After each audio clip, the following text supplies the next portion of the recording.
We will solve problem number 3164. तो इसमें क्या है कि अपने पास दो अरे हैं nums1 एंड nums2, जिनकी लेंथ है n और m, और अपने को पेयर्स फाइंड करने हैं जिनमें कंडीशन है कि जो फर्स्ट अरे है वो डिविजिबल हो nums2 से मल्टीप्लाई के कि nums फर्स्ट ऑफ आई, मतलब उसमें जितने भी एलिमेंट हैं अगर वो सेकेंड अरे के किसी भी एलिमेंट से डिविजिबल है तो वो एक पेयर बनाएगा। और ये रेंज है कि आई 0 से n-1 में जाता है और जे m-1 तक जाता है। जैसे यहाँ पे ये एक एग्ज़ाम्पल है जिसके अंदर 134 और 134 ये nums1 है, nums2 दो अरे हैं, k = 1 है। तो अगर अपने इसको मल्टीप्लाई करेंगे तो सेकेंड वाला सेम रहेगा। अब जैसे इसमें nums1 है वो डिविजिबल है 1 से, अगर अपन nums2 वाला उठाएं तो उसके बाद 3 भी 1 से डिविजिबल है और 4 भी 1 से डिविजिबल है। तो अपने को फर्स्ट यानी कि 1 से मिल गया टोटल 3 काउंट, मतलब 3 पेयर्स। फिर अपन 3 पे जाते हैं। सो 1 3 से डिविजिबल नहीं है बट 3 3 से डिविजिबल है और 4 3 से डिविजिबल नहीं है। तो 3 से अपन को मिलता है एक सिंगल पेयर। उसके बाद फिर 4 के लिए अगर चेक करते हैं तो इसमें 4 ना तो 1 के साथ पेयर बनाएगा ना 3 के साथ, ये 4 के साथ पेयर बनाएगा क्योंकि ये 4 को डिवाइड करता है। तो 4 के लिए अपने को कितना मिलता है 1। तो टोटल आंसर कितना हो जाता है अपना 5। तो ये प्रॉब्लम स्टेटमेंट है, बट इसमें अब जो कंस्ट्रेंट है वो 10⁵ तक जाता है, ठीक। और जो अपनी nums1 और nums2 में जो एलिमेंट्स है वो 10⁶ तक जाते हैं और k 10⁵ तक जाता है। मतलब अपने को इसका एक ऐसा सॉल्यूशन देखना है जैसे यहाँ पे 10⁵ ऑपरेशन है, तो अपने को एक ऐसा सॉल्यूशन निकालना जो 10⁶ या 7 ऑपरेशंस में इस प्रॉब्लम को सॉल्व कर दे, ठीक है। तो उसके लिए अपन क्या कर सकते हैं, अगर लेट्स एज्यूम अगर मेरे पास एक डिक्शनरी या एक हैश मैप हो, ठीक है, जिसमें ये nums1 में जितने भी पेयर्स हैं उनके फैक्टर्स अवेलेबल हो। इसका क्या मतलब है, जैसे अगर मैं यहाँ पे बताता हूँ आपको, जैसे 1 का कितने फैक्टर अवेलेबल है, 1 का 1, यानी कि इसका फैक्टर ओनली 1 है जो एक 1 को एक बार डिवाइड करता है। अगर 3 के फैक्टर देखें तो 3 को 1 डिवाइड करता है और 3 भी डिवाइड करता है। सेम अगर 4 के फैक्टर देखें तो 4 को 1 डिवाइड करता है, 2 डिवाइड करता है और 4 डिवाइड करता है। तो ये क्या कर रहे हैं अपन, इनके फैक्टर्स निकाल रहे हैं और फिर क्या करेंगे, एक डिक्शनरी बनाएंगे जिनमें इनके फैक्टर्स के काउंट होंगे, ठीक है। जैसे अभी इसके लिए इसके फैक्टर्स के काउंट बन जाएंगे, 1 3 बार आया, ठीक है। उसके बाद में 2 1 बार आया है, 3 1 बार आया है और 4 1 बार आया है, ठीक है। इसके बाद अपन क्या करेंगे, यहाँ पे सिंपली अब जितने भी nums2 में एलिमेंट है वो सीधा चेक कर लेंगे कि वो इस डिक्शनरी में है या नहीं, ठीक है। और फिर वो काउंट अपन अपने आंसर में इंक्रीज कर लेंगे। जैसे अगर मैं अपना आंसर यहाँ इनिशियलाइज करता हूँ 0, फिर यहाँ पे मैं 1 चेक करता हूँ, nums2 का फर्स्ट जो एलिमेंट है वो 1 है, तो 1 3 बार आया, यानी कि अब अपना आंसर क्या हो जाएगा 3, ठीक है। फिर 3 के लिए कितना हो जाएगा 1 और 1 और ऐड हो जाएगा, तो यहाँ पे आंसर आ जाएगा 4। और इसके बाद लास्ट में आता है 4, तो 4 का काउंट यहाँ पे डिक्शनरी में 1 बार है, तो ये भी एक और ऐड हो जाएगा, तो आंसर आ जाएगा 500। तो इसको फिर अपन रिटर्न कर देंगे, ये अपना आंसर आ जाएगा, ठीक है। तो यहाँ पे अगर अपने पास फैक्टर्स हो तो अपन इस सेकंड अरे को रन करके और आंसर निकाल सकते हैं। तो सेकंड अरे को रन करने के लिए जो टाइम कॉम्प्लेक्सिटी होगी वो ऑफ n होगी, और यहाँ फैक्टर्स निकालने के लिए किसी एक पर्टिकुलर इंटीजर का फैक्टर निकालने के लिए कि वो कितनों से डिविजिबल है, उसका टाइम कॉम्प्लेक्सिटी इन जनरल होता है √n, ठीक है। जैसे लेट्स अज्यूम अपने पास यहाँ पे 10 है, ठीक है। तो 10 का स्क्वायर रूट अपन ऐसे ले तो अप्रोक्स 3 आएगा, ठीक है। तो इसके लिए अपन एक लूप रन करेंगे कि for i in range of 3, ठीक है। तो अब यहाँ पे क्या चेक करेंगे कि यार 10 1 से डिविजिबल है, ठीक है। तो सबसे पहले अपन यहाँ 1 से शुरू करते हैं इस पर फैक्टर निकालने के लिए। तो 10 1 से डिविजिबल है, यस। ठीक है, यहाँ फैक्टर्स के लिए अपन एक लिस्ट रखेंगे जिसमें अपन अपने पूरे फैक्टर्स जो हैं वो ऐड करते जाएंगे, या यहाँ पे अपन एक सेट रख लेते हैं ताकि रिपीटेटिव वैल्यूज़ ना आए उसके अंदर। ठीक है, तो यहाँ पे अपन क्या करेंगे कि लिस्ट डॉट ऐड, सबसे पहले तो सिंपली आप यहाँ ये चेक करना है कि if n percent i is equal to, अगर वो डिविजिबल है आई से तभी वो ऐड करना है। तो क्या क्या ऐड करना, आई और एन डिवाइडेड बाय आई।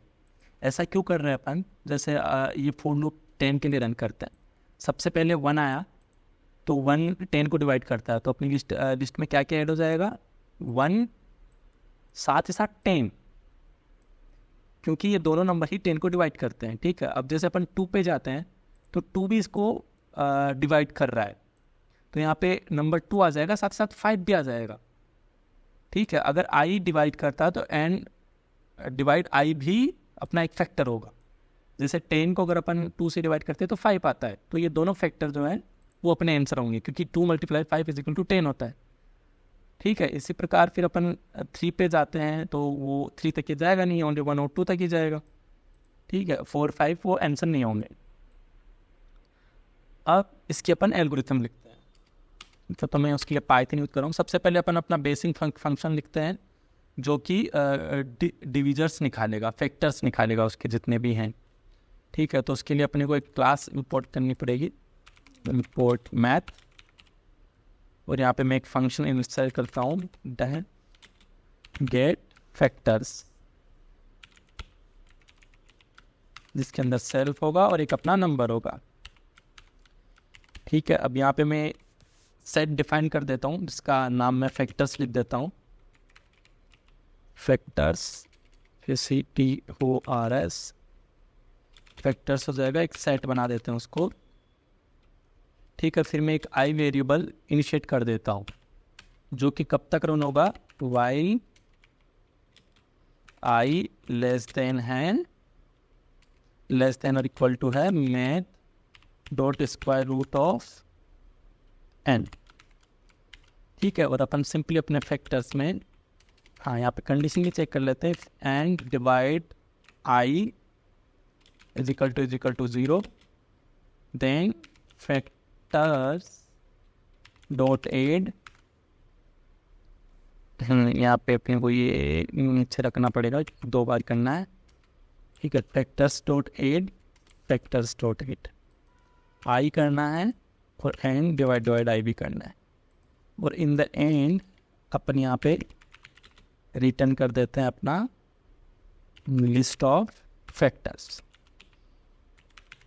ठीक है, तो ये फंक्शन क्या करेगा, अपने को अपने फैक्टर्स दे देगा। अब दूसरी चीज़ यहाँ पे क्या करनी है अपने को कि एक डिक्शनरी बनानी है जो काउंट रखेगा, फर्स्ट नम्स में जितने भी फैक्टर्स हैं उनके काउंट्स रखेगा, ताकि ये सेकंड नम्स का लूप रन करके और अपन ऑफ एंड टाइम कॉम्प्लेक्सिटी में वो काउंट जान पाए। सो इसके लिए एक और अपन लाइब्रेरी इंपोर्ट कर सकते हैं, वो इजी टू यूज़ रहेगा। import here we have to use the collection library, from collections import default default is, so यहाँ पे default dict of int। ठीक है, इसके बाद में अपने को अब अपना रन करना है, for I in nums of 1, और इनके फैक्टर्स निकालना है। ठीक है, अब यहाँ पे एक और चीज़ कर सकते हैं कि अपन को अभी क्या करना है कि सेकंड अरे का हर एक एलिमेंट को कैसे डिवाइड करना है, कैसे मल्टीप्लाई करना है। तो अगर इसका अपोजिट अपन ये भी कर सकते हैं कि नम्स ऑफ आई के सभी एलिमेंट्स को कैसे डिवाइड करना है। ठीक है, तो वही अपन यहाँ पे चेक करेंगे कि इफ आई % के इज इक्वल टू 0 है, तभी अपने को फैक्टर्स चेक करने हैं। ठीक है, तो उसके लिए क्या करेंगे अपन, सिंपली फॉर फैक्टर इन,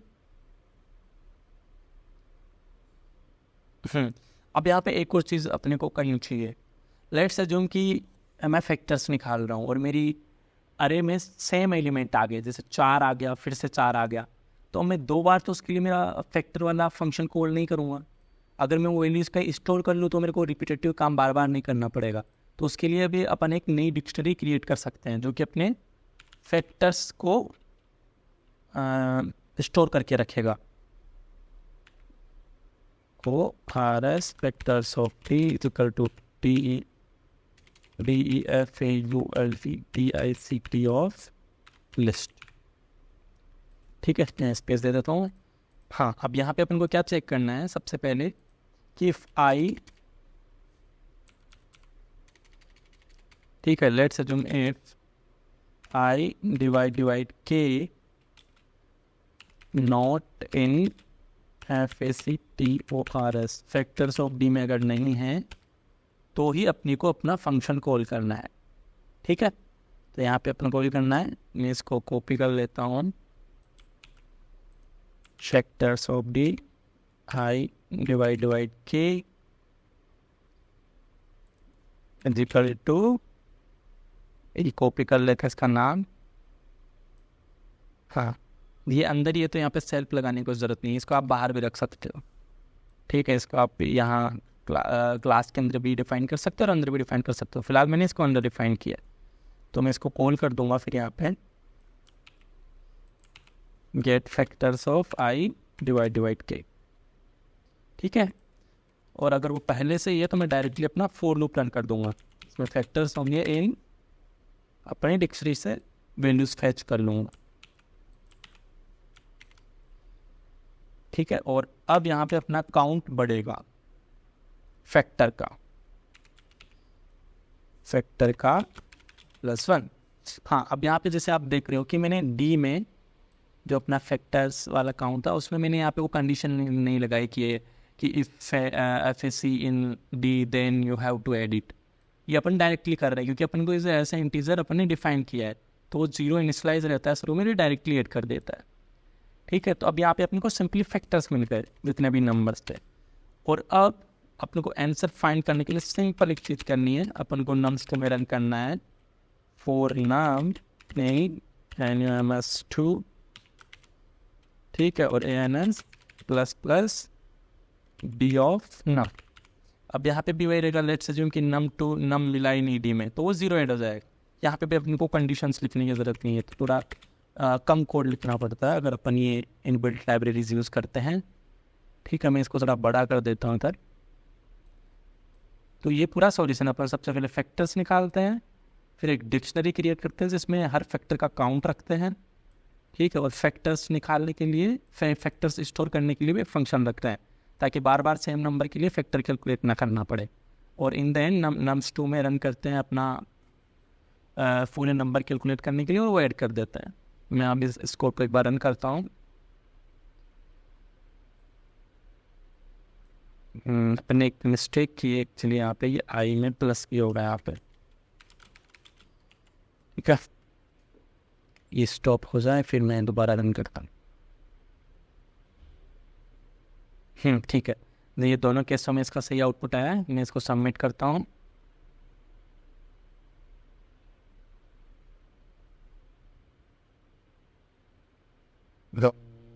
हाँ, तो ये 100% यूजर्स को बीट करता है। ये ऑप्टिमल सॉल्यूशन आप बोल सकते हो इसका, जैसे कि ये पाइथन में जितने भी हैं उन सबको बीट कर देता है। तो एक सिंपल वे में इसका सॉल्यूशन की सबसे पहले फैक्टर्स निकालो फिर ये करो, इजी टू अंडरस्टैंड सॉल्यूशन है। तो like this you can solve this problem.